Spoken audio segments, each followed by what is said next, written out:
Hello students, up till now we have seen deterministic finite automata and non-deterministic finite automata. We have seen different examples of DFA and NFA. Okay, so today we are going to see the difference between DFA and NFA. The first difference between DFA and NFA is in its transition function. So in case of DFA, the transition function is written as we are in some particular state Q and we read some input alphabet from sigma and we will change the state. So that is a transition function for DFA.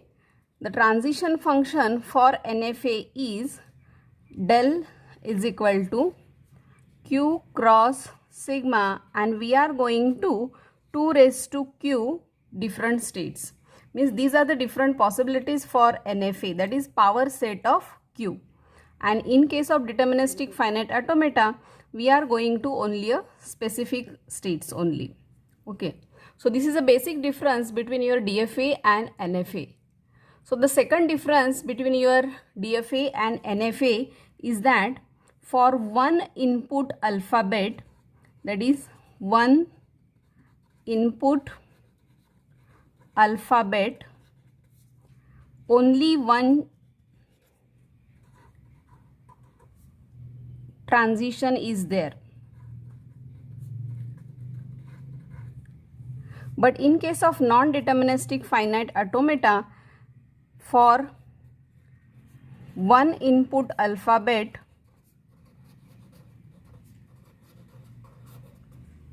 many transitions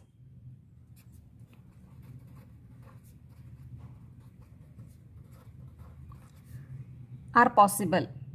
Okay, so that is the second difference. So for one input alphabet, only one transition is there in case of DFA, but in case of NFA, for one input alphabet, we can have many transitions. Means for one input alphabet, we can go to many states. So that is the second difference. The third difference is in case of DFA, epsilon move or epsilon input alphabet is not allowed.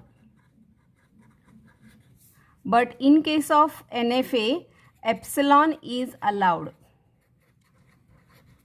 Okay, so in case of NFA, epsilon move is allowed. So there are two types of NFA. One is without epsilon and another is with epsilon. Fourth difference between NFA and DFA is that designing of DFA and understanding is difficult. Designing and understanding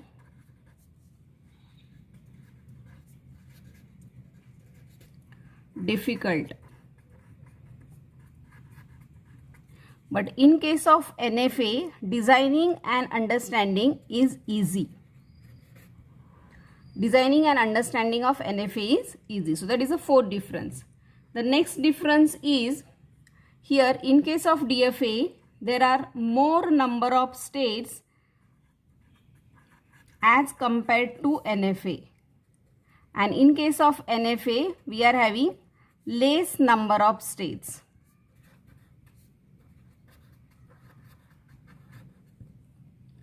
Next difference is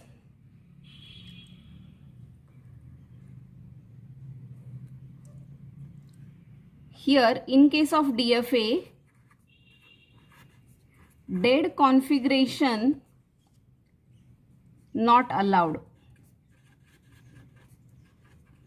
But in case of NFA, it is allowed. So dead configuration is allowed in case of NFA, but in case of DFA, it is not allowed. Then the seventh difference is, so here in case of DFA, it is easy to find whether a particular word, that is W, belongs to L. So if you want to find out whether W belongs to L, so this is easy to find. But in case of NFA, if I want to search for a particular string, that is W, if it is belonging to some particular word, then it is difficult as there are number of possibilities are there that we have to check, or we have to explore different many paths as compared to the DFA. So that is another difference between your DFA and NFA. Then the next difference is, so for example, we will see the example. So drawing of NFA is very simple. Suppose I want to draw a NFA for ending with A.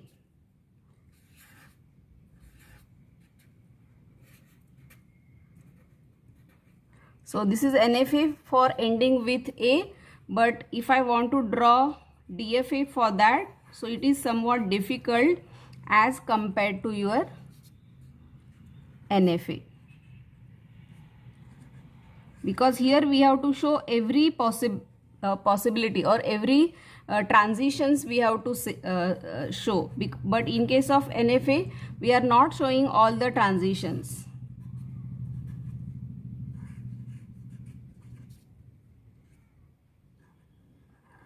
So this is an DFA for ending with A. So these are the differences between NFA and DFA. Okay. So in exam you may have a question differentiate between DFA and NFA. So in that you have to differentiate all these points and you have to show one example for each. Okay. So hope you have understood this. If you have any questions, then please write it in comment section. Thank you. Thank you for watching the video. Enjoy learning.